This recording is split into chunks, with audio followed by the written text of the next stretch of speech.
Darating din ng panahon kung saan ikaw ang magiging bida.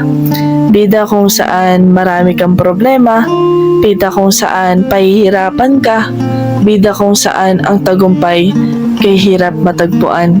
Ang bigat, no? Makita yung sarili mong nagdudusa. Makita mong buhay mo parang wala ng halaga. Pero lagi mo tong ipaalala na ang storya mo hindi natatapos sa hirap kundi sa sagana. Tulad na lang ng mga bida sa pelikula, nagsimula silang mahirap pero sa dulo nito'y nag-aabang ang saya. Wala ka pa sa dulo. Kaya sana wag mong tuldukan ang buhay mo ngayon. Kasi malay mo, o malay natin, inihahanda na ng Diyos ang happy but not ending joyful life na kasama ang Diyos.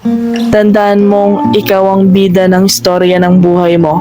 At ang author nito, nandyan lang sa tabi-tabi, andyan sa puso mo. At yun ay ang Panginoon. God bless you, kapatid!